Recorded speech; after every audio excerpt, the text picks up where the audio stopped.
Master.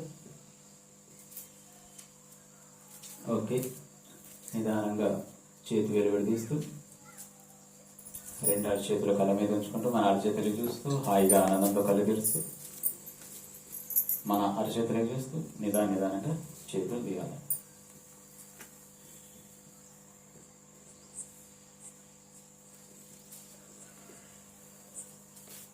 Okay, ఇంతవరకు చేసినటువంటి ధ్యానం ఒకసారి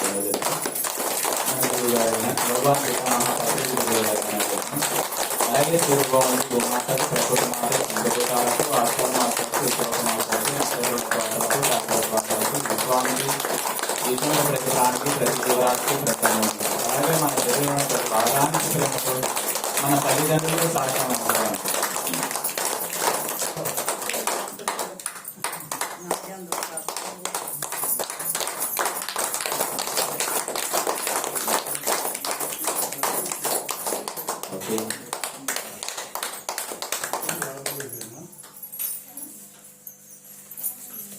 ఈరోజు సబ్జెక్ట్ ఏం తెలుసుకుందాం మేడం?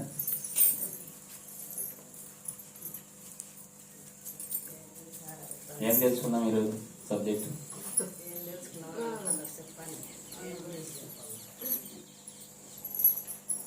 ఏం డౌట్ లేవు మీకు? డౌట్లు ఏం లేవు. అందరికీ జ్ఞానం వచ్చేసింది. డౌట్ లేవంటే జ్ఞానం వచ్చినట్లే. తెలియని వాళ్ళు అడుగుతారు, సార్ నాకు ఇది తెలియదు అని. కాబట్టి మనందరికీ జ్ఞానం వచ్చినట్లే కదా? వచ్చినట్లేనా? ఇంకా చెప్పే పనే లేదు.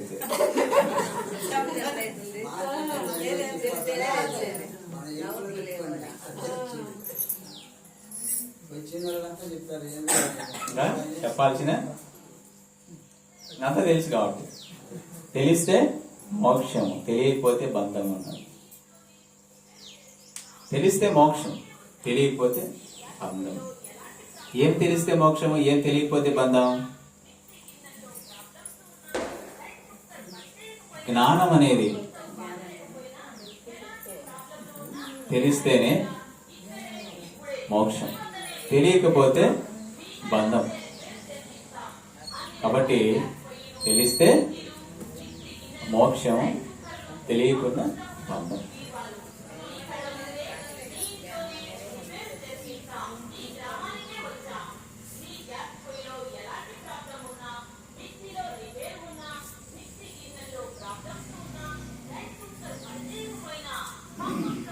ఓకే, ఇంకేం డౌట్ లేవా? అంటే నిజంగా సాధన చేస్తే ఖచ్చితంగా డౌట్లు వస్తాయి. నిజంగా సాధన చేస్తే, నిజంగా చదువుకునే వాడికి డౌట్లు ఉంటాయి. నిజంగా నేర్చుకోవాలనుకున్న వాడికి ఖచ్చితంగా డౌట్లు ఉంటాయి. ఇప్పుడు రామంజనేయ సార్ ఉన్నారు, మినరల్ వాటర్ పెట్టారు. నేను మినరల్ వాటర్ పెట్టాలంటే సార్ని అడగాలి కదా. అడగకపోతే తెలుస్తుందా? తెలిస్తే మోక్షం. కాబట్టి మనకి ఇంకా ఎక్కడో ఉన్నాము, ఏమీ తెలియదు. అందుకే ఏమీ తెలియకనే ఏం అడగాలన్నా కూడా తెలియదు. అసలు ఏమీ తెలియదు, ఏం అడగాలన్నా కూడా తెలియదు. కాబట్టి సాధన అనేది చాలా మహా అద్భుతం. ధ్యాన సాధన అనేది ఇప్పటికే మీరు ఎన్నో అనుభవాలు చెప్పాల్సి ఉంటుంది.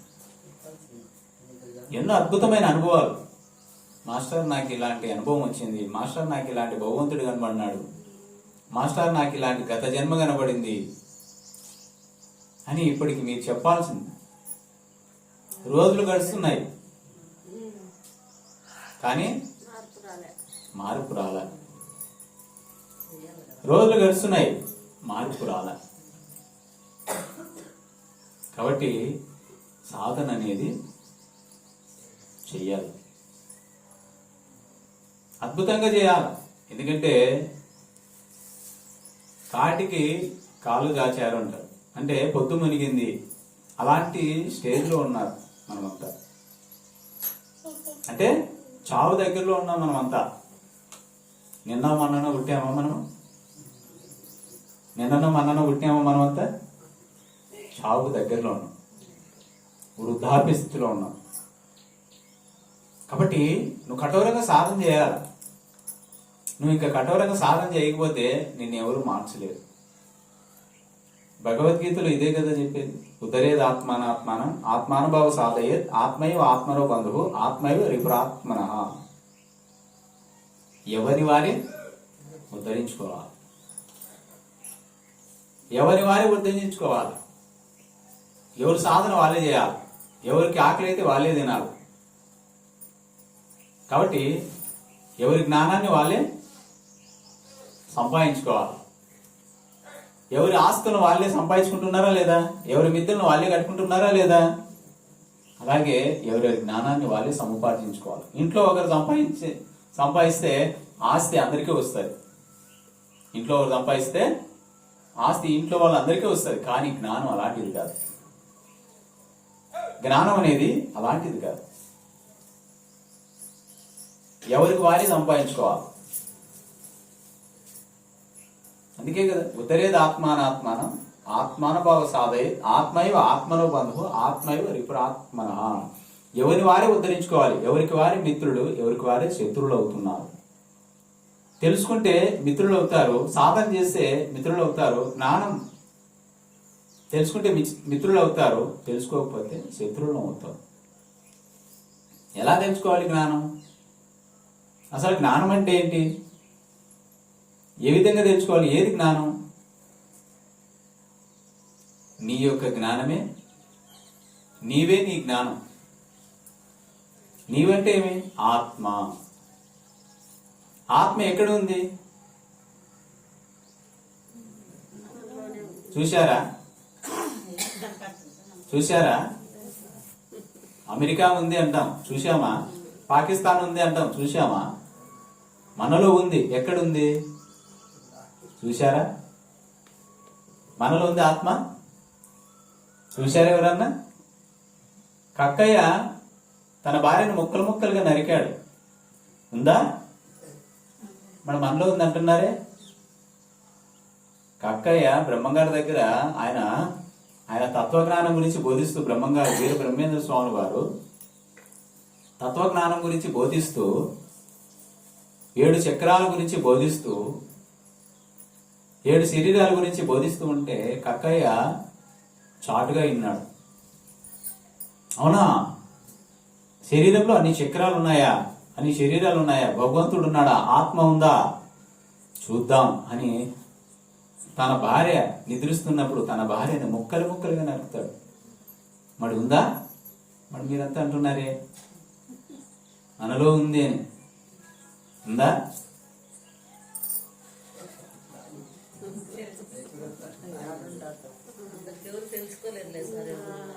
కాబట్టి మరి గురువుగారు ఏమంటారంటే, తెలియనప్పుడు తెలుసుకొని చెప్పాలి. పత్రిజీ గురువు గారు ఏమంటారంటే, మన గురువు గారు తెలియకపోతే తెలుసుకొని చెప్పాలి, తెలియకపోతే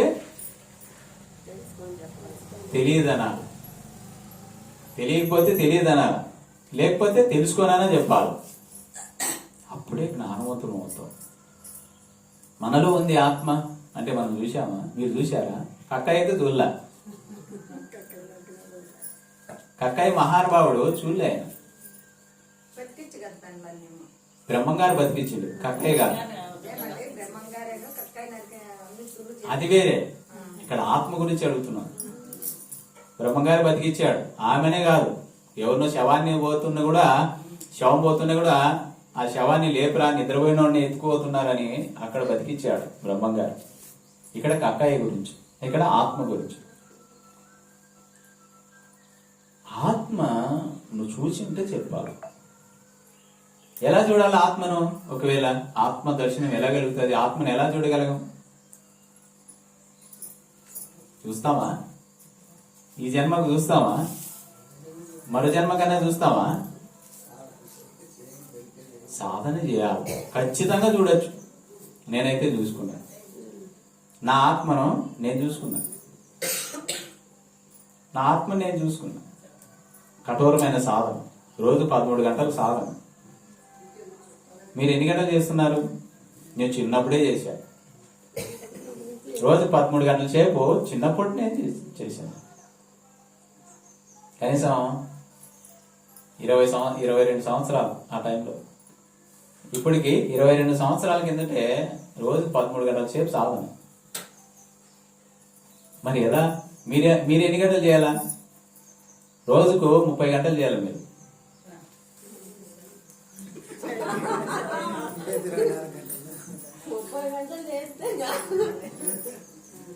రోజుకు 30 గంటలు చేసినా కూడా మీరు ఆత్మదర్శనం చేరుకోలేదు. 30 గంటలు, రోజుకు 30 గంటలు సాధన చేసిన. 30 గంటలు లేవు యాక్చువల్గా, 24 గంటలే. కనీసం మీరు రోజుకి 24 గంటలైనా ఇంకా ఎక్కువ చేసినా కూడా మీరు ఆత్మదర్శనం కలిగించుకోలేదు. అంత పట్టుదల ఉండాల. కలిగించుకోవాలనుకుంటే పట్టుదల ఉండాల, కఠోరంగా సాధన చేయాలి. ఎందుకంటే ఇప్పటికే మీకు 80 సంవత్సరాలు, 60 సంవత్సరాలు, 70 సంవత్సరాలు నిండిపోయినాయి. చెప్పుకోవడానికి నాకు ఇన్ని సంవత్సరాలు అంటున్నాం. ఏం సాధించాం? ఏం తెలుసుకున్నాం? ఏమీ లేదు. కాబట్టి తెలుసుకోవాలి. ఆత్మ దర్శనం కలిగినప్పుడే ఆనందం. అప్పుడు నీకు అర్థం అవుతుంది, నేను శరీరం కాదు, నేను ఆత్మ. భగవద్గీతలో చెప్పాడు కదా శ్రీకృష్ణ భగవానుడు, అహం ఆత్మ గుడాకేశ సర్వభూతస్థితయ అహం ఆదిత్య మధ్యంత భూతానాం అంతమేవచ. ఓ అర్జున, నీవు అనేది, నేననేది ఆత్మ అనుకో. సర్వభూత అంటే అన్ని ప్రాణుల్లో, చెట్టుల్లో, పుట్టల్లో, చీమల్లో, పక్షుల్లో, జంతువుల్లో, పాముల్లో, మనుషుల్లో, రాళ్లల్లో, సకల జీవరాశిలో కూడా నేనున్నాను. సర్వభూత స్థితయ అన్ని ప్రాణుల్లో నేనున్నాను అనుకో. ఈ శరీరంలో ఒక్కటే కాదు, నీవు ఆత్మవి. మరి అన్ని ప్రాణుల్లో ఉన్నావు. ఒక సముద్రంలో నీళ్లు, ఒక బావిలో నీళ్లు, ఒక ఊరికి ఒక బావి ఉంటుంది, చేదబావి. అప్పట్లో తాళ్ళు కట్టి బిందులు చేదబావిలోకి వేసి తోడుకునేటు. అలా తోడుకొని ప్రతి ఇంట్లోనూ ఒకటే బావిలో నీళ్లు, ప్రతి ఇంట్లోనూ చెంబుల్లో, బిందుల్లో, గలాసుల్లో, ప్లేట్లో, తొట్టుల్లో ఉన్నట్లుగా ఒక బావి నీళ్ళే. అలాగే సర్వభూత తిశయ నువ్వు ఆత్మవి, అన్ని శరీరాల్లో ఉన్నావు. మళ్ళా ఒకే బావి నీళ్లు, అన్ని ఇళ్లలో ఉన్నాయి నీళ్లు, అన్ని ఇళ్లలో. అలాగే అన్ని శరీరాల్లో ఆత్మ అనేది ఒకటే, అన్ని శరీరాల్లో ఉన్నది. సర్వభూతయ అహం అంటే నేను, నేనంటే ఆత్మ. అహం ఆత్మ గుడాకేశ సర్వభూతయ అహం ఆదిత్య మధ్యంచ భూతానాం అంతమేవచ. ఈ సృష్టి పుట్టక ముందు నుంచి ఉన్నానని తెలుసుకో, ఈ మధ్యలో ఉన్నానని తెలుసుకో. ఈ సృష్టిలో సకల జీవరాశి అంతమైనా కూడా ఉన్నానని తెలుసుకో అర్జున అని చెప్తారు. కాబట్టి మనం ఆత్మ పదార్థములం, ఆత్మలం. కానీ ఆత్మ గురించి తెలియదు. కానీ మనకు మన యొక్క ఈ శరీరం గురించి తెలుసు. ఈ శరీరం గురించి కూడా పరిపూర్ణంగా తెలియదు. ఎప్పుడు తలకాయ వస్తుందో, ఎప్పుడు కడుపు వస్తుందో, ఎప్పుడు మోకాలు వస్తుందో, ఎప్పుడు నడుము వస్తుందో, ఎప్పుడు బాగుంటామో, ఎప్పుడు ఆనందంగా ఉంటామో, ఎప్పుడు కోపంగా ఉంటామో, ఎప్పుడు దుఃఖంగా ఉంటామో, ఎప్పుడు భయపడుతుంటామో, ఎప్పుడు ఈ అర్షడ్ వర్గాల్లో ఇరుక్కొని ఉంటామో తెలియదు. మన గురించి మనకు పూర్తిగా తెలియదు. మన గురించి తెలియదు కాబట్టి అందుకే మనకు కోపాలు, ఉద్రేకాలు, భయాలు, బాధలు, ఈర్ష్యలు, అసూయలు వస్తుంటాయి. అందుకే రమణ మహర్షులు వారు నీవెవరో నీకు తెలుసా అన్నారు. ఆయన ఒకటే మాట అన్నారు. జ్ఞానులు ఒకే మాట చెప్తారు, అజ్ఞానులు తన జీవితం అంతా మాట్లాడుతూనే ఉంటారు. ఏది మాట్లాడుతుంటారో తెలియదు, ఎంత మాట్లాడాలో తెలియదు, ఏ విధంగా మాట్లాడాలో తెలియదు, ఏది మాట్లాడాలో తెలియదు, ఏ బోధించాలో తెలియదు. కానీ దివ్య జ్ఞానులు, దివ్యత్వాన్ని పొందినటువంటి జ్ఞానులు ఒకే మాట. బుద్ధ భగవానుడు అప్పో దీపో భవ అన్నాడు. పత్రిజీ గురు గారు శ్వాస మీద ధ్యాస అన్నారు. రమణ మహర్షి గురువు గారు నీవెవరో నీకు తెలుసా అన్నారు. వీర బ్రహ్మేంద్ర స్వామి వారు నాసికములో దృష్టి నడిపించమన్నారు. ఒకే మాటే. ఎన్నో చెప్పారు వాళ్ళు జ్ఞానులు, ఒకే మాటే. అన్నమాచార్యుల వారు కాయపు టూపుల్లో గని ఉన్నది యోగేంద్రులకు అన్నారు. ఒకే మాట చెప్తారు వాళ్ళు. జ్ఞానులు ఒకే మాట, మౌనంగా ఉంటారు. అజ్ఞానులు అరుస్తూనే ఉంటారు, జ్ఞానులు మౌనంగా ఉంటారు. కాబట్టి ఈ యొక్క శరీరంలో ఆత్మ ఉంది. ఆ ఆత్మ దర్శనం కలిగినప్పుడే ఆనందం. ఆత్మ దర్శనం కలగాలంటే ఏం చేయాలా? ఏ బుక్కులు చదవాలా? ఏ తీర్థయాత్రలు పోవాలా? ఏ భగవంతుని సేవించాలా? ఏ భగవంతుని ఆరాధించాలా? ఏ భగవంతుని పూజ చేయాలా? మాఘ స్నానాలు చేయాలా? ఉపవాసాలు ఉండాలా? ఏం చేస్తే భగవద్ దర్శనం, ఆత్మ దర్శనం కలుగుతుంది. నీ మనస్సు నిశ్చలమైనప్పుడే ఆత్మ దర్శనం కలుగుతుంది. నీ మనస్సు నిశ్చలం కావాలి. ఎప్పుడైతే నీ మనస్సు నిశ్చలం అవుతుందో అప్పుడే ఆత్మ దర్శనం కలుగుతుంది. ఈ మనస్సు అనేది ఒక అల. ఒక బావిలో నీళ్లు ఉంటాయి. ఆ బావిలో ఒక రాయి వేసామనుకోండి, బావిలో రాయి వేసామనుకోండి, ఆ రాయికి ఆ నీళ్లు అలలు వస్తాయి, తొలుకులు వస్తాయి. దానివల్ల ఆ బావి లోపల ఏముండేది స్పష్టంగా కనబడదు. అలాగే మన ఆలోచనలు ఉండడం వల్ల మనకు ఆత్మ అనేది కనబడదు. ఎప్పుడైతే ఆలోచనలు నిశ్చలమవుతాయో అప్పుడే ఆత్మ దర్శనం అవుతుంది. నిన్ను నీవు చూసుకుంటావు. నీవంటే నువ్వు ఆత్మవి. శరీరాన్ని వదిలితే చనిపోయినారు అంటారు. చనిపోవడం అంటే ఏమి? చాలా మంది మనం అంటుంటారు, ఎలా చూస్తూనే ఉన్నాం, ఎత్తుకొని పోయేటోళ్ళు చచ్చిపోయినారని వీళ్ళని పూడ్చాలా అని ఎత్తుకోవాలని వాళ్ళందరినీ గమనిస్తున్నాం, చూస్తున్నాం చనిపోయినారని. ఆడ పోస్ట్ మాస్టర్ చేస్తారు, హాస్పిటల్లో పోస్ట్ మాస్టర్ చేస్తారు, కోస్తారు శరీరాన్ని. బతికున్న వాడికి ఏవేమి అవయవాలు ఉన్నాయో చనిపోయిన వాడికి అవే అవయవాలు ఉన్నాయి. మరి ఏంటి పోయింది? అన్నీ ఉన్నాయి. గుండె ఉంది, ఊపిరితిత్తులు ఉన్నాయి, జీర్ణ వ్యవస్థ ఉంది, కిడ్నీలు ఉన్నాయి, అన్నీ ఉన్నాయి. లివర్ ఉంది, కాలేయం ఉంది, అన్నీ ఉన్నాయి. మరి ఏమి లేదు?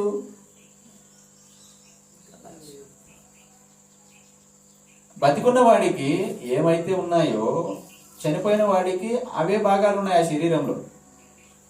మరి ఏది తక్కువైంది అందులో? ఏది తక్కువైంది అందులో? ఇక ఈ లైట్ ఫ్యాన్ తిరుగుతా ఉందంటే దాంట్లో కరెంట్ ఉంది. అదే అందులో కరెంట్ ఆపోయింది అనుకోండి, ఫ్యాన్ నిలిచిపోతుంది. ఫ్యాన్ ఏముంది? ఫ్యాన్ ఉడవికి అన్ని భాగాలు ఉంటాయి, రెక్కలు ఉన్నాయి, దాంట్లో ఎన్నెన్నో లోపల అవయవాలు ఉంటాయి, దానికి ఎన్నో పార్ట్స్ ఉంటాయి. ఆ ఫ్యాన్ లో ఎన్నో పార్ట్స్ ఉంటాయి, కానీ అది నిలిచిపోతుంది. ఎందువల్ల నిలిచిపోయింది? అది కరెంట్ అనే శక్తి లేక. ఫ్యాన్ తిరిగేటప్పుడు ఏ భాగాలు ఉన్నాయో ఫ్యాన్ నిలిచిపోయినప్పుడు అవే భాగాలు ఉన్నాయి అందులో, కానీ ఒక పవర్ అనే శక్తి, కరెంట్ అనే శక్తి లేదు. అలాగే ఈ యొక్క శరీరంలో ఆత్మ అనే శక్తి ఎప్పుడైతే తొలగిపోతుందో అప్పుడు ఈ యొక్క శరీరము కదలికలు స్టాప్ అయిపోతాయి. ఇప్పుడు ఒక మోటార్ వేసింటాం, నీళ్లు పోతా ఉంటాయి, కాలువిండి పోతా ఉంటాయి, ఎక్కడికో పోతుంటాయి నీళ్లు. ఎప్పుడైతే ఆ మోటార్ ఆఫ్ చేసామనుకో నీళ్లు రావు. అవి పోతాయా? నీళ్ళే రానప్పుడు నీళ్ళు కాలువిండి ఎలా పోతాయి? అలాగే ఇందులో శక్తి లేనప్పుడు, ఆత్మశక్తి లేనప్పుడు ఈ శరీరంలో కదలికలు ఉండవు. కాబట్టి ఈ యొక్క సత్యాన్ని నువ్వు లోతుగా తెలుసుకోవాలి. నా కళ్ళ చూడండి, ఈ సత్యాన్ని లోతుగా తెలుసుకోవాలి. ఇంత అద్భుతంగా ఎవరు చెప్పరు, ఏ గురువు చెప్పడు. ఏ గురువు అయినా కానీ నా కాళ్ళకు మొక్కండి, నాకు దక్షిణ ఇవ్వండి అని అంటారే కానీ నిజమైన గురువు నాకేమి వద్దు, నువ్వు సాధన చేసి తెలుసుకో, నిన్ను నువ్వు తెలుసుకో అని చెప్తాడు నిజమైన గురువు. కాబట్టి ఈ యొక్క ఆత్మ దర్శనం నువ్వు కలిగించుకోవాలంటే కఠోరంగా సాధన చేయాలి. ఎప్పుడైతే ఈ యొక్క బావిలో అలలు తగ్గుతాయో, అలలు లేవో, ప్రశాంతంగా నీళ్లున్నాయో, అప్పుడు లోపల ఆ బావిలో పడినటువంటి రూపాయి బిల్లనా, 5 రూపాయల బిల్లనా ఏమో కనబడుతుంది, రాయినా రప్పనా క్లియర్గా కనబడుతుంది. అలాగే ఎప్పుడైతే నీ ఆలోచనలు నిశ్చలమవుతాయో, మనస్సు నిశ్చలమవుతుందో, అప్పుడు నీలో ఉన్న ఆత్మ దర్శనమిస్తుంది, మేల్కోవడం జరుగుతుంది, ఆత్మ మేల్కోవడం జరుగుతుంది. ఆ మేల్కొలుపుకోవడం కోసమే ఈ యొక్క సాధన, ఈ యొక్క ధ్యాన సాధన అంతా కూడా నీ ఆత్మను మేల్కొలుపుకొని, నీ ఆత్మ దర్శనం కలిగించుకొని, నీ ఆత్మ ద్వారా ఎన్నో గత జన్మలు, నువ్వు ఎన్ని జన్మలు ఎత్తావో ఆ గత జన్మలకి వెళ్ళడం, గత జన్మలలో ఏమేం చేశావో, ఏమేం పొరపాట్లు చేశావో, ఏమేం పాపాలు చేశావో, ఎంతమందిని బాధ పెట్టినావో, ఎన్ని జీవాలను చంపినావో, ఎంతమందిని మోసం చేశావో, అవన్నీ ఇక్కడ సర్దిద్దుకోవాలి. ఈ జన్మలో మనకి ఎవరైనా శత్రువులు ఉంటారు, మనకు సరిపోనుంటారు. మన అజ్ఞానం వల్ల వీడికి నేనంటే సరిపోదప్ప, వీడికి ఆయమ్మకు నేనంటే ఏమో సరిపోదమ్మా, ఏమో మరి అని అంటాం. కానీ నువ్వు ఎప్పుడైతే ధ్యానం చేసి గత జన్మలకు వెళ్తావో, ఆ జన్మలో ఆమెను ఎంత బాధ పెట్టావో, ఎంత ఇబ్బంది పెట్టావో, ఎంత మోసం చేసావో కనపడుతుంది. అరే అందువలన ఆమె నన్ను ద్వేషిస్తా ఉంది, గత జన్మ వాసనలు అంటారు. ఇప్పుడు గత జన్మ వాసన, గత జన్మ పాపాలే రోగాలు. కాబట్టి గత జన్మలో ఎవరైతే మనం బాధెట్టినామో, ఇబ్బంది పెట్టినామో, ఏడిపించామో, మోసం చేశామో, అవి నీ జన్మలో మళ్ళీ అదే పరిస్థితులను మనం ఎదుర్కొంటుంటాం. ఇప్పుడు మనం ఒక వారం కిందట ఒక విత్తనం ఎత్తినాం, శనగిత్తనం, శనగ చెట్టే కాస్తుంది. వారం క్రితం విత్తనం వల్ల ఈ యొక్క మొలక వస్తుంది. అప్పుడే విత్తనం వేస్తే అప్పుడే మొలక వస్తుందా? రాదు. అలాగే ఈ జన్మలో మనకు ఏదైతే ఎదురుపడుతున్నాయో, ఏ సంఘటనలు ఎదురుపడుతున్నాయో, ఏ ఇబ్బందులు ఎదుర్కొంటున్నామో, ఈ యొక్క సంఘటనలు ఇబ్బందులంతా కూడా గతంలో చేసినటువంటి పాపాలు. ఆనందంగా ఉన్నామంటే గత జన్మలో చేసినటువంటి పుణ్యాలు. మనం ఆనందంగా ఉన్నామంటే గత జన్మలో ఎంతో పుణ్యం చేశాం కాబట్టి ఆనందంగా ఉన్నాం. ఇప్పుడు ఏడుస్తున్నాం, బాధపడుతున్నాం, భయపడుతున్నాం, ఇబ్బందులు ఎదుర్కొంటున్నామంటే గత జన్మలలో ఎంతో మందిని ఏడిపించాము, ఎంతో మందిని బాధ పెట్టాము, ఎంతో మందిని ఇబ్బందులకు గురి చేశాం. దానివల్లనే ఆ యొక్క ఇబ్బందులు మనం ఎదుర్కొంటుంటాం. కాబట్టి ఈ యొక్క సాధన అనేది చేయాలి. ఆత్మ దర్శనం కావాలంటే సాధన అనేది చేయాలి. అందుకే కదా సాధన చేయడం వల్ల భగవద్గీతలో శ్రీకృష్ణ భగవానుడు జ్ఞానాగ్ని దగ్ధ కర్మాణం ఉన్నాడు.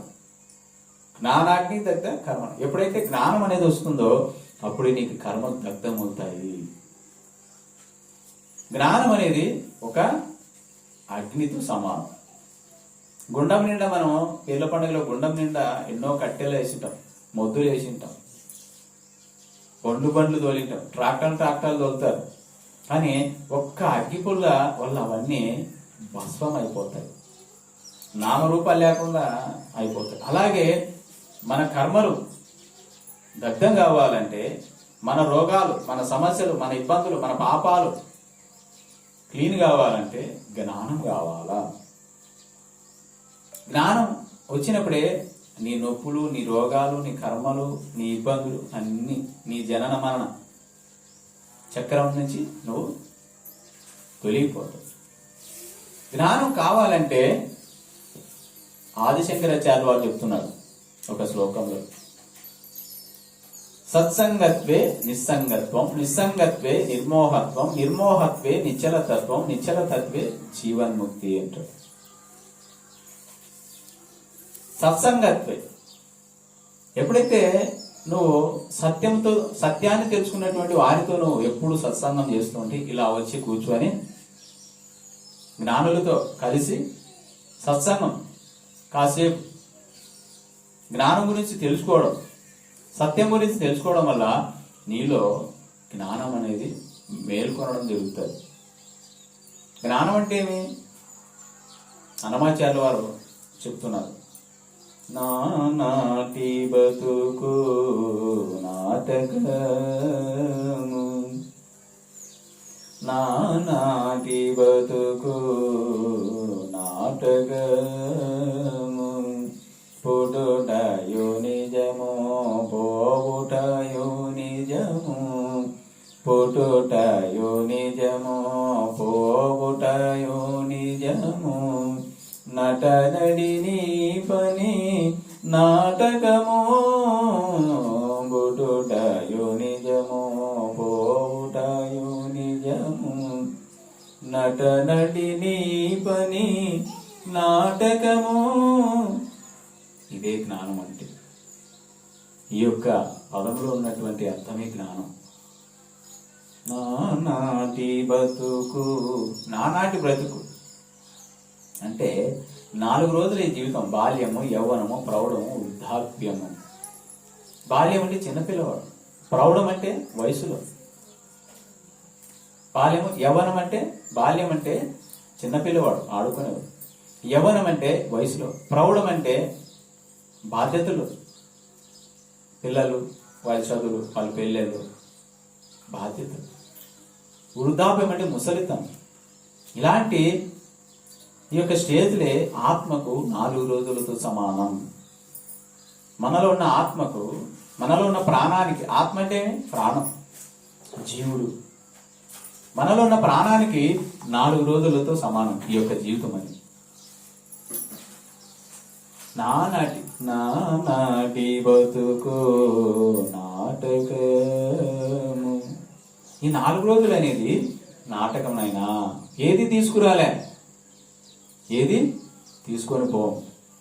మనం ఈడ భ్రమపడుతున్నాం, దుఃఖపడుతున్నాం, ఆనందపడుతున్నాం, కోపోద్రేకాలు, ఇదంతా నాది నాది నాది నాది, నేను సంపాదిస్తున్నా, నాది ఇదంతా. ఏది తీసుకురాలే, ఏది తీసుకుపో. నాది అనడానికి ఈ శరీరమే నీది కాదు, నాది అనడానికి ఈ శరీరమే నీది కాదు. ఇంక మిద్దులు, మేడలు, పొలాలు, ఇల్లు వస్తాయా నీ వెంట? రావు కదా. ఈ శరీరమే నీది కాదు. కాసేపు నాటకం వేయడానికి వచ్చావు. నాటి బతుకు నాటకము. కొన్నాళ్ళు ఈ నాటకం, స్త్రీగా, ఆడ జన్మగా ఈ జన్మలు, పురుష జన్మగా ఈ జన్మలు, వ్యవసాయదారుడిగా, డ్రైవరుగా, ఉద్యోగస్తుడిగా, ఇలా రకరకాలుగా ఇదొక నాటకం. ఈ బిల్డింగ్ ఉంది, ఎన్నో పిల్లలు, ఇందులో ఎన్నో పిల్లలు ఉంటేనే ఇంత బిల్డింగు తయారైంది. అలాగే ఎన్నో ఆత్మలు, ఎన్నో జన్మలు, ఎన్నో రకరకాల జన్మలు. ఒక్కొక్క పిల్ల ఇంకొక పిల్ల వేరు. ఈడ ఎన్నో పిల్లలు ఉన్నాయి. అన్ని ఒకే పిల్ల కాదు, ఒక్కొక్క పిల్ల ఎన్నో పిల్లలు. ఇవన్నీ అది వేరు, అది వేరు, అది వేరు, ఆ పిల్ల వేరు, ఆ పిల్ల వేరు, ఆ పిల్ల వేరు, ఇలా పిల్లలు వేరు. అలాగే మనకు కూడా ఎన్నో జన్మలు, ఎన్నో పిల్లలు అయితేనే ఈ యొక్క బిల్డింగ్ తయారవుతుంది. అలాగే ఎన్నో జన్మలు అయితేనే మనిషికి జ్ఞానవంతుడు అవుతాడు. ఎన్నో బ్రిక్స్ ఉంటేనే ఈ యొక్క బిల్డింగ్ తయారైనట్టుగా ఎన్నో జన్మలు ఎత్తితేనే మనిషి జ్ఞానం అవుతాడు. ఒకే జన్మకు జ్ఞాని కాలేడు. భగవద్గీతలో శ్రీకృష్ణ భగవానుడు ఇదే చెప్తున్నాడు. బహునాం జన్మనామంతే జ్ఞానవాన్ మాం ప్రవర్తంతి వాసుదేవ సర్వమితం సమాత్మ సుదుర్లభ అంటాడు. ఎన్నో జన్మలు ఎత్తితేనే జ్ఞాని అవుతాడు. ఒకే జన్మలో జ్ఞాని కాలేడు. ఇప్పుడు కూడా మీకు చెప్తున్నాను ఫస్ట్లోనే, ఆత్మదర్శనం చేసుకోండి. ఈ జన్మలో ఒకే జన్మలో సాధ్యమేది కాదు. అట్లని వదలకూడదు. ఒకే జన్మ అంటే నీ యొక్క పట్టుదలను బట్టి ఉంటుంది. నీ యొక్క పట్టుదలను బట్టి, నీ యొక్క శ్రద్ధను బట్టి, నీ యొక్క నమ్మకాన్ని బట్టి నువ్వు ఏదైనా సాధించగలవు. ఎన్నో జన్మలు కూడా అవసరం లే. సూక్ష్మంలో ఉంది మోక్షం అంటారు. మళ్ళీ సూక్ష్మంలో నువ్వు సింపుల్గా తెలుసుకోవడం, కఠోరంగా సాధన చేయాలంతే. ఎప్పుడైనా శరీరం పోయేది, కాసేపట్లో ఈ శరీరం పోయేది. ఇది శాశ్వతం కాదు. ఈ క్లాస్ ఎంతసేపు చెప్తా, అలాంటిది జీవితం కూడా. ఎవరు ఇలానే కొన్ని యుగాలు చెప్పలేరు క్లాస్, అలాగే ఎవరు ఇక్కడ కొన్ని యుగాలు జీవించలేరు. బోరు కొడతారు. ఇప్పుడు ఇక్కడ మనమంతా ఇక్కడ హాల్లో ఉన్నాం కదా, ఎంతసేపు కూర్చుంటాం? రేపు ఈ టైం వరకు కూర్చుందామా?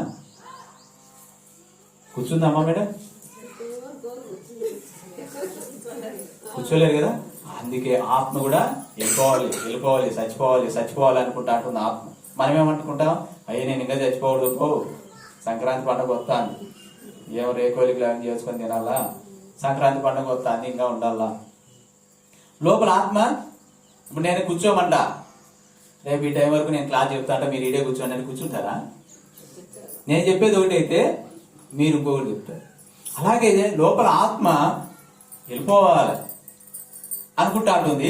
కానీ మనస్సు ఏం చేస్తుందంటే, అయ్యో నా బిడ్డకు పెళ్లి కాలే, అయ్యో నా కొడుకు ఉద్యోగం రాలే, అయ్యో వాడు 10,000 ఇచ్చి వేరే వానికి బాండ్ ఇలేదు, వాడు రాయలేదే, వానికి దానిలో ఇస్తాడు, వీళ్ళనే ఏం చేసేదప్ప పోయేదట్టుకుండా వీటికి ఆర్బిట్లోకి ఎత్తుకొచ్చినారు, ఇంకేం చేసేదప్ప, ఇంటికైనా పోతానే లేదా, చూస్తానే లేదా మా వాళ్ళు, ఏం స్వామి బాగుంది నాకు అంటాం. ఈ యొక్క మనస్సు స్థితిలో ఉండి మనం అలా ఆలోచిస్తాం, ఇంకా బతకాలి, జీవించాలి. ఇన్నాళ్ళు బతికి ఏం చేశాం? 50 సంవత్సరాలు, 60 సంవత్సరాలు, 80 సంవత్సరాలు జీవించాం. ఇంతవరకు మనం ఏం సాధించాం? ఏం చేశాం? ఇంతవరకు మనం ఏం చేశాం? ఒక చెట్టు ఉంటుంది, అది ఎంతకాలమైనా జీవించవచ్చు. దానికి కదలిక లేదు, వినికిడి లేదు, మాట్లాడేది లేదు, చూసేది లేదు. కానీ మనిషికి అన్నీ ఉన్నాయి.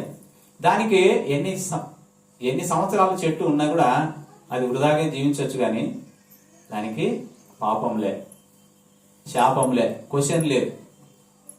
కానీ మనిషికి మేధాశక్తి ఉంది. 84 లక్షల శివరాశులలో చివరి జన్మ, మేటి జన్మ, ఉత్కృష్టమైనటువంటి జన్మ మానవ జన్మ అని ఎంతో మంది పండితులు, వేదాంతులు, జ్ఞానులు, గురువులు బోధిస్తున్నారు.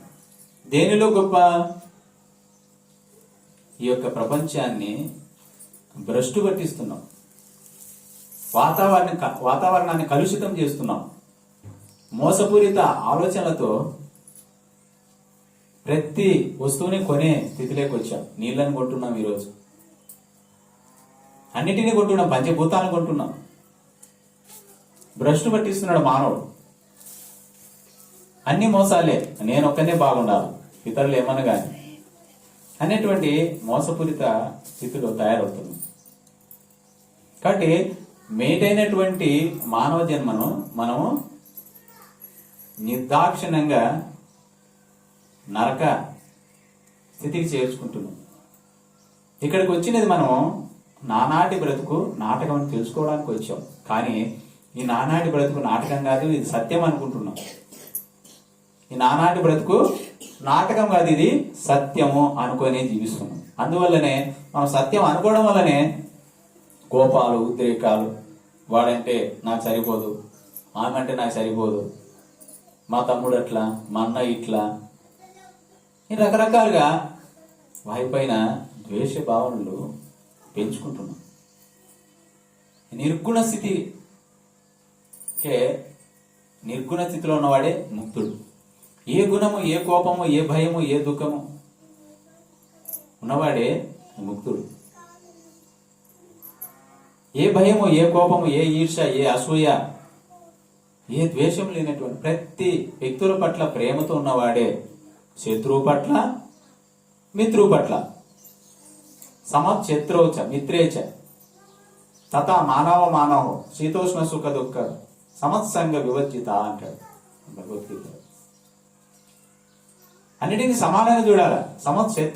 శత్రువుని సమానంగా, మిత్రుని కూడా నీ స్నేహితుడు సమానంగా.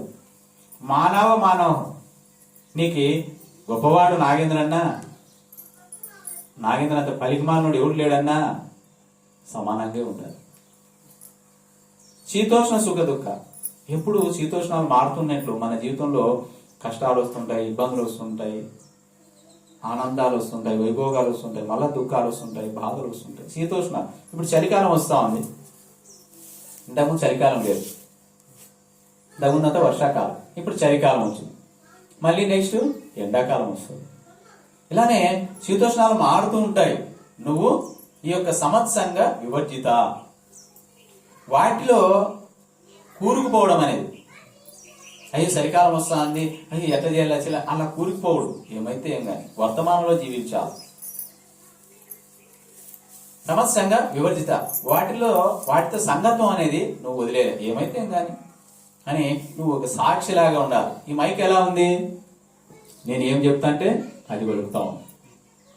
మంచి చెప్పు మంచి వలుకుతా ఉంది, చెడు చెప్పు చెడు వలుకుతారు. సాక్షిలాగా ఉంది ఇది మైక్. అలాగే మనిషి కూడా సాక్షిలాగా ఉండాలి. మనిషి కూడా సాక్షిలాగా ఉన్నప్పుడే నువ్వు జ్ఞానివి. అప్పుడే నీకు ఏ పాపము అంటదు, ఏ పాపము అంటదు. నేను అని అనుకున్నావా, అందువల్ల పాపం వస్తుంది. కాబట్టి జ్ఞానం అనేది ఆదిశంకరాచార్య వారు సత్సంగత్వే నిస్సంగత్వం. నువ్వు ఎప్పుడు ఇలా వచ్చి కూర్చొని 4 మాటలు కానీ జ్ఞానం గురించి నువ్వు తెలుసుకుంటుంటే నిస్సంగత్వం ఏర్పడుతుంది. నిస్సంగత్వం అంటే నా భార్య, నా భర్త, నా కొడుకు, నా బిడ్డ, నా కోడలు, నా మనవళ్ళు, నా మనవరాలు, నా మిద్దులు, నా మేడలు, నా ఆస్తి, నా కారు, ఇలా ఈ యొక్క సంగత్వం ఇది. ఎవరికైనా మన ఇంట్లో మన వాళ్ళు ఇదంతా సంగత్వంలో ఉన్నాం అనుకో, మన ఇంట్లో ఎవరికైనా బాగాలేకపోతే మనకు బాధ వేస్తుంది, మనకు భయం వేస్తుంది. అనంతపురం వేసుకో అంటే ఇంకా భయం వేస్తుంది, కర్నూలుకి వేసుకోంటే ఇంకా భయం వేస్తుంది, పుట్టపర్తికి వేసుకోంటే ఇంకా భయం వేస్తుంది, ఏమో మనోళ్ళకి ఏమవుతుంది. బెంగళూరుకి వేసుకోండి ఇంకా భయం వేస్తుంది, ఏమో మనోడు చనిపోతాడేమో, మన ఆమెకి ఏమన్నా అవుతుందేమో. ఎందుకు నువ్వు సంగత్వంలో నా వాళ్ళు అనేటువంటి బంధంలో ఉన్నావు. ఈ బంధం ఉన్నంత వరకు నువ్వు భయపడుతూనే ఉంటావు, నువ్వు ఏడుస్తూనే ఉంటావు. జీవితం నాటకం, పుట్టుట నిజం, పోవుట నిజం, నట్టనడి మన పని నాటకం అని ఎప్పుడైతే నువ్వు ఈ సత్యాన్ని తెలుసుకుంటావో అప్పుడు నీకు బాధ ఉండదు. పుట్టుట నిజం, పోవుట నిజమే కదా. వచ్చినామని ఇక్కడ క్లాస్కి అంతా మనం అంతా వచ్చాము, వచ్చినామంటే మళ్ళీ పోతాము, వచ్చినామంటే పోతాం. రాలేదనుకో ఇక్కడికి పోతామా? మనం ఇక్కడికంతా వచ్చాం, భూలోకానికి వచ్చామంటే మళ్ళా పోవట నిజం. ఆ నిజాన్ని మనం నిజం కోసం భయపడతాం, నిజం కోసం బాధపడతాం, నిజం కోసం ఏడుస్తాం. చిన్న పిల్లవాడు పెద్దవాడు అవుతాడా కాదా? చిన్న పాప పెద్ద పాప అవుతాడు, అవునా కాదా? అలాగే పుట్టామంటే మరణించడము సత్యం. జాతస్య ధ్రువో మృత్యు, జన్మించిన ప్రతి ప్రాణికి మృత్యు అనేది సత్యం అని ఎప్పుడైతే ఈ జ్ఞానం ఇక్కడ వింటామో, ఈ సత్సంగంలో మనం జ్ఞానం వింటామో అప్పుడు మనకు ఓహో ఇది నాటకం కదా. నాటకం ఇప్పుడు సినిమా చూస్తుంటాము, 3 గంటల సేపు సినిమా, పేర్లు పడతాయి, తర్వాత హీరోలు వస్తారు, అంతా మళ్ళా మధ్యలో ఇంటర్వ్యూలు వస్తుంది, మళ్ళీ మొదలవుతుంది, లాస్ట్ లో మళ్ళీ పేర్లు పడతాయి. ఫస్ట్ లో పేర్లు పడినాయి, లాస్ట్ లో పేర్లు పడతాయి. లాస్ట్ లో పేరు పడినంత వరకు సినిమా ఉంది అని, లాస్ట్ లో ఏం పేరు పడుతుంది? శుభం తెలుగులో, ఇంగ్లీష్ లో ద ఎండ్, అయిపోయింది. సినిమా అయిపోతాను, మన జీవితం అనే సినిమా కూడా అయిపోయేది ఏదో ఒక రోజు. మన జీవితం కూడా ఒక సినిమానే. వాళ్ళు ఆ రకంగా సినిమా, మన సినిమా ఇది జీవితం అనే సినిమా. ఇది ఒక నాటకమే. అది బొమ్మల నాటకం అయితే ఇది శరీరాలు, మనసు యొక్క నాటకం. మనస్సు ఆడిస్తా ఉంది ఈ జీవితంలో. మనస్సు అనేది ఒక గుర్రంలాగా, ఒక ఎద్దులాగా మనల్ని లాక్కపోతాం. అనేక విషయాల పట్ల ఆకర్షితమై మనస్సు, అనేక విషయాల పట్ల ఆకర్షితమై మనస్సు మనల్ని లాక్కపోతాం. తప్పదు. కట్టాం, బండికి గుర్రం కట్టాం, బండికి ఎద్దులు కట్టాం, లాక్కపోతూనే ఉంటుంది. మూదాడు లేనంత వరకు, పగ్గాలు లేనంత వరకు లాక్కపోతుంది. పగ్గాలు అనేదే ధ్యానము. పగ్గాలు అనేదే ధ్యానం. అక్కడ ధ్యానంలో ఏం చేస్తాం? ఈ మనస్సును ఆడి పోదాం, ఈడి పోదాం, ఆడి పోదాం అన్నాడు అలా కూర్చోబెడతాం. మనస్సును అలా కూర్చోబెడతాం. మనం కళ్ళు మూసుకుంటాం, అరే రేపు ఆడికి పోవాలా, రేపు ఈడికి పోవాలా, రేపు గురువారం కదా సాయిబాబా గుడికి పోవాలా, ఆడికి పోవాలా, ఈడికి పోవాలా, అలా ఆగుతాడు. మళ్ళా పట్టుకొస్తాం. మన చేతిలో పగ్గం ఉంది కదా, శ్వాస మీద ధ్యాస అనే పగ్గం ఉంది కదా, ఏకాగ్రత అనే పగ్గం ఉంది కదా, దానిలో కచ్చాలి కోసం. అలా ఇక అట్లా లాగంగా మనస్సు శూన్యమైపోయింది, నిశ్చలమైపోయింది, ఏకాగ్రత అవుతుంది. ఎప్పుడైతే ఏకాగ్రత అవుతుందో అప్పుడు ఒక తాబేలు చూసాం కదా, తాబేలు నీళ్ళలో ఉంటుంది. ఏదో కొంత శబ్దం అయింది అనుకోండి, లటక్కనే తన కాళ్ళు తలకాయ అంత లోపలికి ముడుచుకుంటుంది. ఎప్పుడైతే శబ్దం ఉండదో, ఎప్పుడైతే అలజడి ఉండదో అప్పుడు అది మళ్ళీ నిదానంగా ఉండాలా లేదా, ఎందన్నా ఉందా లేదా అని చూస్తూ నిదానంగా తన అంగాలని బయటికి విచ్చుకుంటుంది. అలాగే ఈ యొక్క ఆత్మ కూడా ఒక తాబేలులాగా, ఈ మనసు మేల్కొందనుకో తాబేలులాగా ఆత్మ లోపల ముడుచుకొని ఉంటుంది. ఎప్పుడైతే ఈ మనస్సు శూన్యమవుతుందో, ఈ అలజడి లేకపోతే తాబేలు ఎలా తన అంగాలు బయట పిలుస్తుందో అలాగే ఈ యొక్క శబ్దాలు లేకపోతే, ఈ యొక్క ఆలోచన లేకపోతే అప్పుడు నీ ఆత్మ అలా మేలుకోవడం జరుగుతుంది. నీ ఆత్మను మేలుకొల్పుకోవడం కోసమే ఈ యొక్క ధ్యాన సాధన, వాటి కోసమే ధ్యాన సాధన చేయాలి. కఠోరంగా సాధన చేయాలి. అందుకే కదా బ్రహ్మంగారు చెప్తున్నారు, కుండవించి కుండలి నాడించి జమిని మోత నాగ స్వరములో నాగు బాములేచి నాట్యము చేయును కాళికాంబ హంస.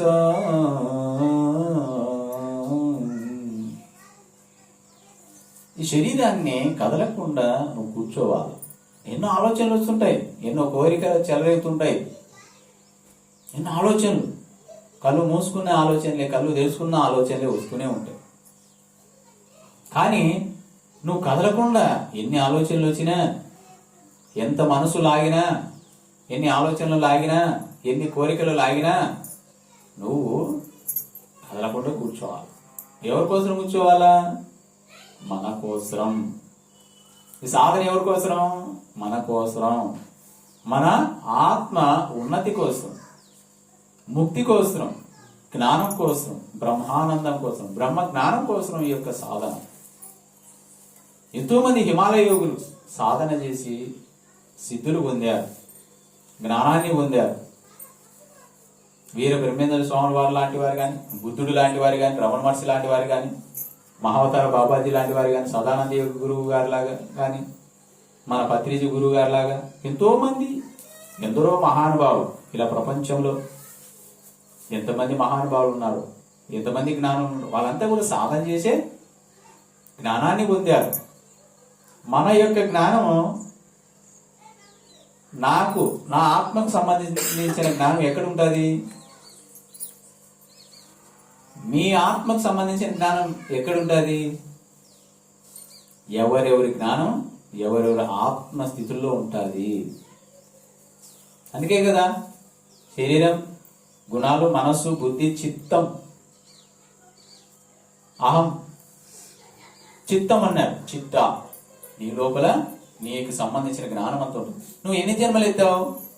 ఏ బుక్ లో ఉంటుంది? నువ్వు ఎన్ని జన్మలు ఎత్తావు? ఏ బుక్ లో ఉంటుంది? అది నీ యొక్క ఆత్మ అనే బుక్లో ఉంటుంది. ఈ జన్మకి ఎందుకు వచ్చావు? ఏ బుక్లో ఉంటుంది? నీ యొక్క ఆత్మ బుక్లో ఉంటుంది. అక్కడ చూడటమే ధ్యానం, సాధన. బయటికి చూడటం ప్రాపంచికత. ఆధ్యాత్మికత అంటే తన లోపలికి చూసుకోవడం. ఫ్రీ టైం ఉంటుంది రోజుకి 24 గంటలు. కాసేపు 2 గంటలు, పొద్దున్నే 3 గంటలు ఏదైనా ఇంటి పనులు చూసుకోండి, భోంచేయండి. ఫ్రీ టైం దండి ఉంటుంది. రోజుకి మనకి 24 గంటలు ఫ్రీ టైం చాలా ఉంటుంది. ఆ ఫ్రీ టైం అంతా వేస్ట్ చేస్తున్నాం. టయాన్ని వేస్ట్ చేస్తున్నామంటే మన జన్మని వేస్ట్ చేసుకుంటున్నాము అని. టయాన్ని వేస్ట్ చేసుకుంటున్నామంటే మన జన్మని వేస్ట్ చేసుకుంటున్నాము అని జాగ్రత్తగా ఆలోచించాలి ఈ విషయాన్ని. ఇంకెప్పుడు మనం మన జీవితాన్ని, మన జన్మను సర్దిద్దుకోవడం. అర్థవుతుందంటే పొద్దు మునిగా, అర్థవుతుందంటే ఆయుష్ అయిపోతాం. శరీరం ఎప్పుడు ఉంటుందో తెలియదు. అరే మీరు ముసలివాళ్ళు కదా, మీరే ముందు చచ్చిపోతారు, నేను వయసులో ఉన్నా కదా, నేను లేటుగా చనిపోతానని ఏమన్నా ఎక్కడన్నా ఉందా? మీరు వయసు అయిపోయింది కదా, మీరే ముందు చచ్చిపోతారు, మీకు వయసు అయిపోయింది కదా, మీరే ముందు చచ్చిపోతారు, నేను లేటుగా చనిపోతానేమని ఎక్కడన్నా ఉందా? ఎప్పుడో ఏ వేళనో ఉన్నారు, ఎప్పుడో ఏ వేళనో ఉన్నారు. కాబట్టి నువ్వు తెలిసిన మరుక్షణమే, సాధన గురించి, ధ్యానం గురించి తెలిసిన మరుక్షణమే, సాధన గురించి తెలిసిన మరుక్షణమే, సత్సంగం జ్ఞానం గురించి తెలిసిన మరుక్షణమే అక్కడి నుంచి నువ్వు పట్టుబట్టాలి. పట్టరాదు, పట్టు విడువగా రాదు. పట్టు పట్టి నేను బిగే పట్టవలే, పట్టు విడుడు కంటే పడి చచ్చుట మేలే విశ్వదాగ్రామం వినురువేమా అని వేమయోగి గారు చెప్తున్నారు. ఏదైనా పట్టు పట్టకూడదు. పట్టు పట్టామా పట్టు విడువగా రాదు, బిరుగా పట్టాలి, సాధించాలి. ఈ శరీరం ఎప్పుడైనా పోతుంది, శిథిలమయ్యేది. ఇది మట్టి. ఈ మట్టిని చూసి చాలా మంది అయ్యో నాకు నడుములు వస్తాయి, నేను శాంతిగా కూర్చోను, నాకు మోకాల నొప్పులు, నేను శాంతిగా కూర్చో. నువ్వు శరీరం కాదు, నువ్వు శరీరం అనుకుంటున్నావు. అది ఎప్పుడో రోజు పటాపంచలు అయిపోతుంది. అది ఈ శరీరం ఎప్పుడోసారి ముక్కలైపోతుంది, మట్టిలో కలిసిపోతుంది. ఇది నువ్వు శరీరం అనుకుంటున్నావు, నొస్తాది. ఎందుకు లేదు? ఎంతమందిని ఏడిపించాము మనం, ఎంతమందిని బాధ పెట్టాము, ఎన్ని జీవులను చంపాము, ఎన్ని జీవులను కోసి చంపి హింసించాము. ఆ కటికి లేకపోతే అర్థమవుతుంది. ఆ కటికి లేక ఆ కోళ్ళు కోస్తా అంటారు, ఆ గొర్రెలు కోస్తా అంటారు, ఎద్దులు కోస్తా అంటారు, ఒట్టెలు కోస్తా అంటారు, ఏనుగులు కోస్తా అంటారు. తనకలాడి కన్నీళ్లు కారుస్తూ ఉంటాయి. ఒక పక్క ఒక దానికి వస్తా అంటే దాన్ని చూసి భయపడి ఏడుస్తూ ఉంటుంది, నన్ను కోస్తారేమో అని. ఆ కోసినప్పుడు లేదా బాధ? వాటికి లేదా బాధ? నీదైనా బాధ, నీదైనా నొప్పి. నీకు నడుము నొప్పి వస్తే అయ్యో నాకు నడుము నొప్పి, ఎన్ని జీవులను హతం చేశావు. కొన్ని జన్మల కిందట రాజులు లాగుంటాం, ఎన్నో శిక్షల అమలు పరిచింటారు తెలియని వారికి. రాజుల కిందట ఆ యొక్క హింసించే రకంగా ఉంటాం. ఇప్పుడు ఒక కోర్టులో జడ్జి ఏదో తీర్పు ఇస్తే వీని ఉరి ఏంటంటే ఆడు ఉరి వేసేవాడు తలకాయకి గుడ్డ కప్పి ఉరితాడేసి అలా లాగుతాడు. అలాగే ఎంతమందిని చంపామో గత జన్మల్లో, ఎన్ని జీవులను అలా చంపాము, ఎంతమందిని ముక్కలు చేసాము, ఎంతమందిని నడుము మీద కొట్టాము, కాళ్ళ మీద కొట్టాము, మెడ మీద కొట్టాము, కడుపులోకి బాబులు చేసాము, అందుకే కడుపు నొప్పులు వస్తాయి. ఎంతమందికి తలకాయ మీద సుత్తులతో కొట్టింటాము గత జన్మలో, అందుకే తలనొప్పులు వస్తాయి. ఎంతమందికి కళ్ళలే కూడిచింటారు సూతులతో ఆ జన్మలో, అందుకే కంటి సూపు తక్కువ అవుతుంది. ఎంత గతానికి సంబంధించింది, గత జన్మకు సంబంధించింది. అందుకే నువ్వు ఇప్పుడు ఏం చేయాలా? తెలుసో తెలియకో చేశా, నన్ను క్షమించు. నేను పూర్ణాత్మ నుంచి అంశాత్మగా ఎప్పుడు విడిపెట్టినాను, ఆ యొక్క జన్మలు ఎప్పుడు స్టార్ట్ చేసినా ఆ క్షణం నుంచి ఇప్పుడు జీవించే ఈ క్షణం వరకు ఎన్ని జన్మలు ఎత్తానో, ఎన్ని జన్మలో ఎన్ని జీవరాశులను, ఎన్ని ఆత్మలను, ఎన్ని ప్రాణులను బాధ పెట్టినాను, హింసించాను, మోసం చేశాను, దగా చేశాను, చంపినాను, తిన్నాను, క్షమించండి, ఇక్కడి నుంచి నేను ఆ పొరపాటు చేయను అని నువ్వు ఎప్పుడైతే పశ్చాత్తాప పడతావో అప్పుడు నీ యొక్క పాపాలు తగ్గుతాయి. సాధన చేస్తూ, జ్ఞానం తెలుసుకుంటూ, సేవ చేస్తూ, దానం చేస్తూ, నీ దగ్గర ఉన్నది దానం చేస్తూ, ఈ యొక్క గొప్ప కార్యక్రమాలు, ఈ ధ్యాన కార్యక్రమాలు తాగేవాడికి కాదు ఇవ్వాల్సింది, జ్ఞానికి నువ్వు అన్నం పెట్టాలి. ఒక తపస్సు చేసేవాడికి నువ్వు అన్నం పెట్టాలి. ఎన్నో కర్మలు దగ్ధం అవుతాయి. ఒక జ్ఞాని తపస్సు చేసేవాడు ఒక భగవంతుడితో సమానం. ఇలా క్లాస్ బోధించేవాడు ఒక భగవంతుడితో సమానం. అలాంటి వాడికి అన్నం పెడితే ఎన్ని జన్మల పాపాలు వెళ్తాయి, తొలిగిపోతాయి. జ్ఞాని వాడిలో ఉన్న జ్ఞానం వల్ల నీ యొక్క కర్మలు దగ్ధం అవుతాయి. కాబట్టి ఈ యొక్క కర్మలకు సంబంధించినది ఎంత కూడా గతంలో చేసినటువంటి పాపాలే రోగాలు. గురుగారు అంటారు కదా, పాపాలే రోగాలు. పాపాలు ఊరికే రావు. ఆడ పొగ వస్తుంది, ఎక్కడో పొగ వస్తుంది. ఎందుకు వస్తుంది? అక్కడెక్కడో అగ్గినిప్పులు ఉన్నాయి, మంట మండుతా ఉంది, దానివల్ల పొగ కనబడుతా ఉంది. నాకు మోకాల నొప్పులు, నాకు నడుము నొప్పులు, నాకు తలకాయ నొప్పి, నాకు కడుపు నొప్పి అంటే దీనికి ఎక్కడో మంట మండుతా ఉంది. దాని గతం ఏదో ఉంది, కనబడలే. గత జన్మలో ఏదో ఉంది, దానివల్ల ఈ యొక్క నొప్పి, బాధ, దుఃఖము, భయం వేస్తా ఉందంటే ప్రతిదానికి భయం వేస్తా ఉంటుంది. కొంతమందికి చావంటే భయం, చాలా మంది ఎటువంటి భయం, గొడవ అంటే భయం, గట్టి గడిస్తే భయం, ఒంటరిగా పోవాలంటే భయం, దయ్యం అంటే భయం. గత జన్మలో ఎంతమందిని భయపడించినావు? గత జన్మలలో ఎంతమందిని నువ్వు చెరసాలు లేకేసి, ఓ చీకటి గది లేకేసి ఎంతగా భయపెట్టింటావు? ఆ యొక్క భయం నీకు తెలియాలా?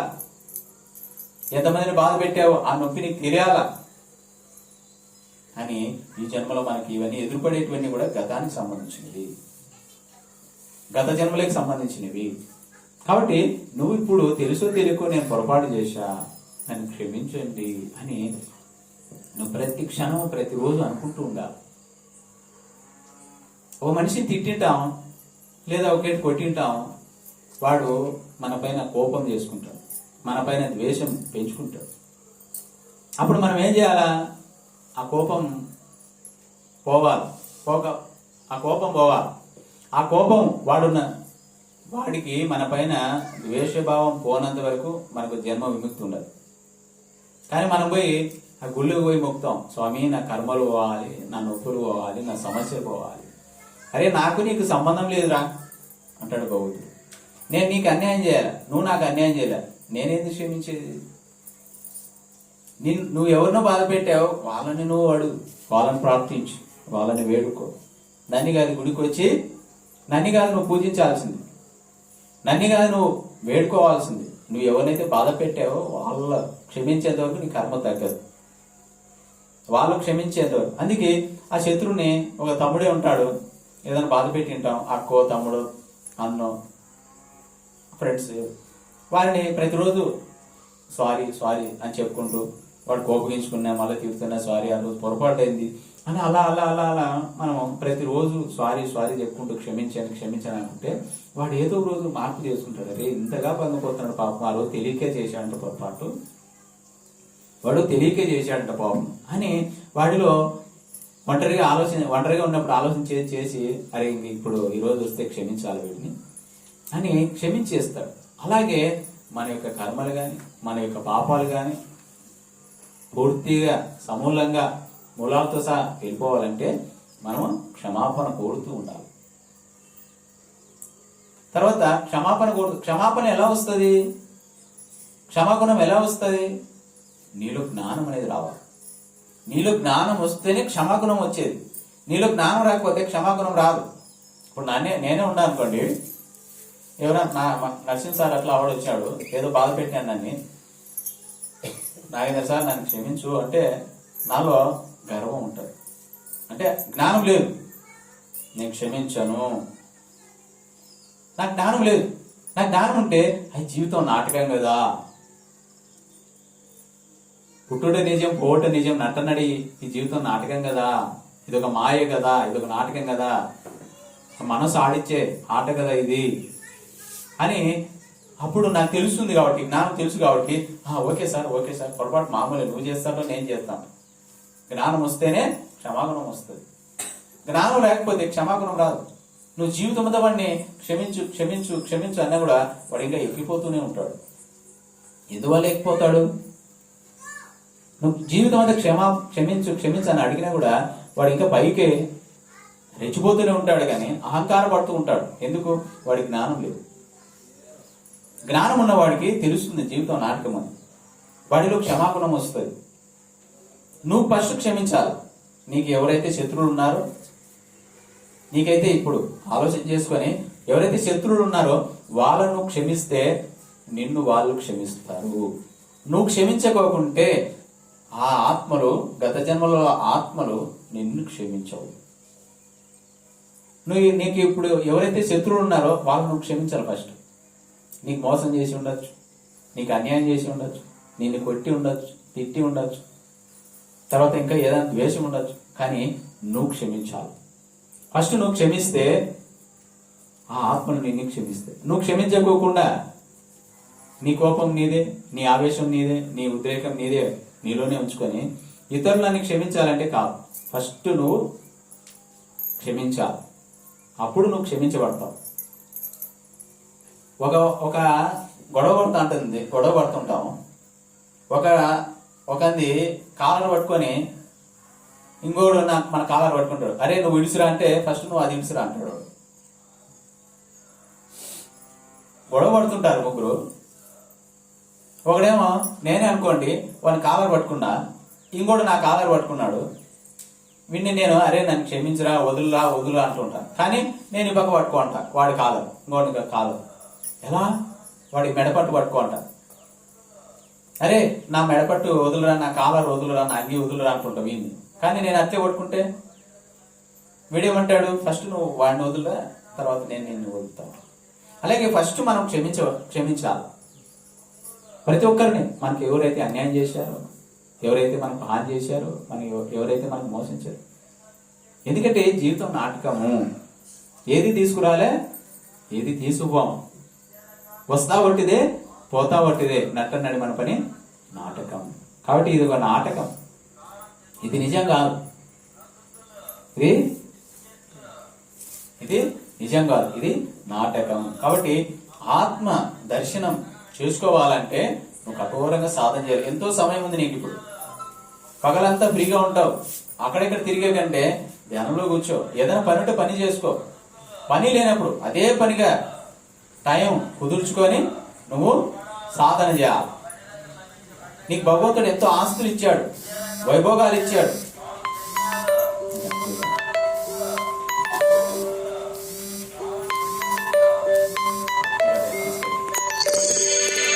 నీకు భగవంతుడు ఎంతో వైభవం ఇచ్చాడు.